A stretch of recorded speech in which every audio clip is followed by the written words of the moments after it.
Krisztusban, kedves testvérek! Csütörtökön este kezdtük el húsvét ünneplését, a húsvéti titok megértését. Folytassuk most húsvét vasárnap, ismételjük át, mi is a húsvét lényege, amit már sokszor ismételgettek: szenvedés, halál, feltámadás. Még most ez a miseruha is ezt jelzi, aranyos ragyogás, de közben azért ott van a vér, a szenvedés, a halálig való szeretés, a kereszt halálig. Szenvedés, halál, feltámadás. A mai evangélium is így kezdődik, ha figyeltünk az első mondatban, amikor még sötét volt. Mária Magdolna a sötétségből indul. Érthető, amiket át kellett élnie azokban a napokban, amik történtek. A mi életünk is tele van sötétséggel nagyon sokszor. Még ha tudjuk is, hogy Jézus él, hogy velünk az Isten, testi-lelki fájdalmak, a sok meg nem értés, szeretetlenség, kilátástalanság, családi és munkahelyi gondok, netán még a plébániai közösségben is a sok egymásnak okozott seb. És Mária Magdolna a sötétségből indul, megy Jézus sírjához. Mi indítja? Miért megy? Szeretni. És a szeretet kiviszi a sötétségből a világosságra, és a feltámadottal való találkozásra is.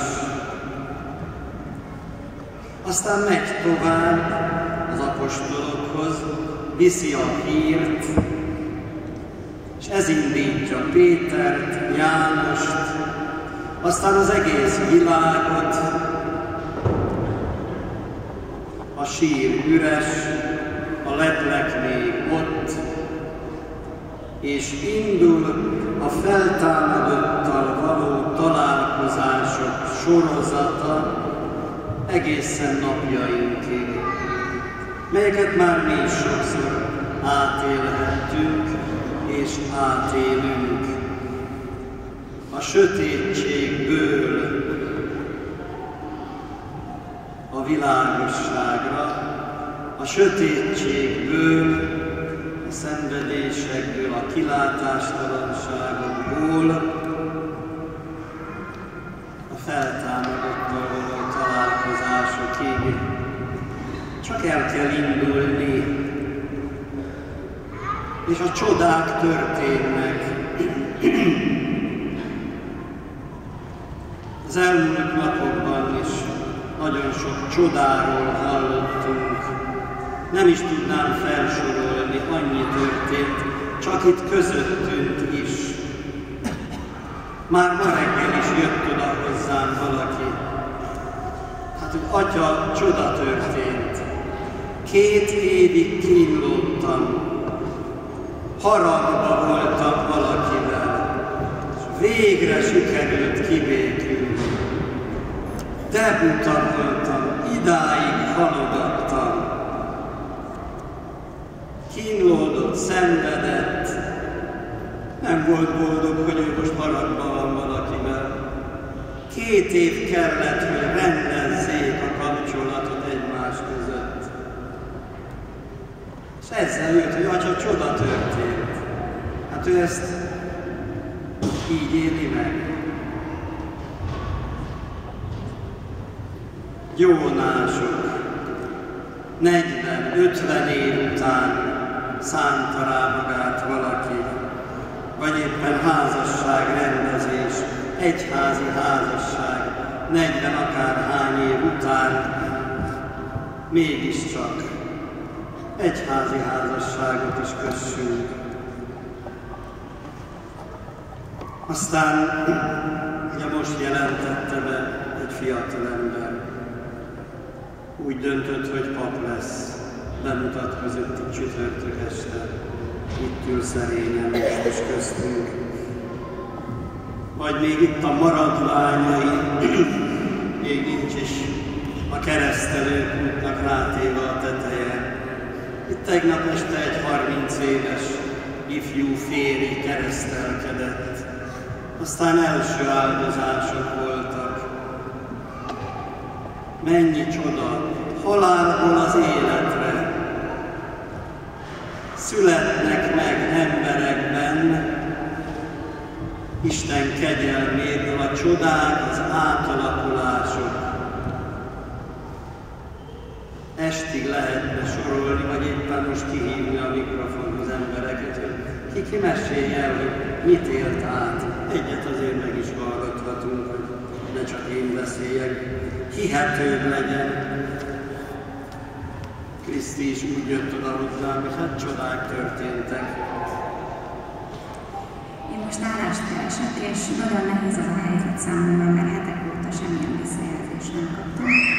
És pénteken eljöttem ide keresztútra, és gyónásomban Isten elé helyeztem ezt a fájdalmat, nehézségemet. És miután hazamentem, 10 perc múlva csörgött a telefon, és megkaptam az első hívást interjúra, és utána fél óra múlva egy újabb helyre hívtam be. Mindezekben az eseményekben egyértelműen Istennel találkoztam, és jelezte számomra, hogy ne aggódjak, itt van, figyel rám, és fontos vagyok neki még a nehézségekben is.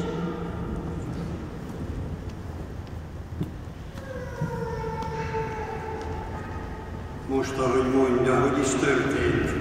Hát keresztúttal kezdte, itt kínlódott a keresztúton, aztán Szent Jónás még mindig tele fájdalommal, és aztán tessék. De hát biztos tudna mindenki mesélni, hogy tapasztalja meg, hogy Jézus él, dolgozik bennünk, köztünk, körülöttünk, csak vegyük észre a hétköznapok apró kis csodáit, és ne felejtsük el, hogy igen, szenvedés, halálok sorozata, önmegtagadások, keresztcipelés, ha ezt hűségesen csináljuk, és a sötétségből is elindulok, vonzolom magam, történnek csodák. Tehát íme egy húsvéti recept, mely minden nap beváltható és gyógyít, újra életet ad. És ismétlen induljunk akkor is, ha sötét van, induljunk el szeretni Jézust és egymást. Szent leckében pedig ezt olvassuk, Krisztussal együtt ti is föltámadtatok. Ahogy olvastam a napokban, ez egy nagy örömhír volt számomra. Jézus kereszthalála és feltámadása óta, a keresztségünk óta, a Krisztushoz csatlakozásunk óta már feltámadottak vagyunk. Jézus ajándéka. Ebbe a tudatba, ebbe az örömbe élhetünk. Már csak egy a fontos, folytatja Pál apostol itt a Szent Leckében, keressétek tehát azt, ami odafönt van, ahol Krisztus ül az Isten jobbján. Az égiekre irányuljon figyelmetek, ne a földiekre. A legtöbbször az a gond, azért vagyunk sötétségben, azért vagyunk halottak, mert csak a földieket nézzük, beleragadva. Sokan meg szokták köszönni, és együtt örülünk, amikor egy lelki beszélgetésben, egy gyónásban sikerül az égiekre irányítani a figyelmünket, és így újra kezdeni. Mert a gyónás ez, jön valaki halottként, haldoklik ebben, ezért ilyenekben, és utána egy feltámadás történik. Kereszt utána is lesz, de Jézussal mehetek tovább, és valahogy mégis megkönnyebbülve, másként folytatódik az élet. Hála a húsvét ajándékáért. És hát folytassuk a feltámadottak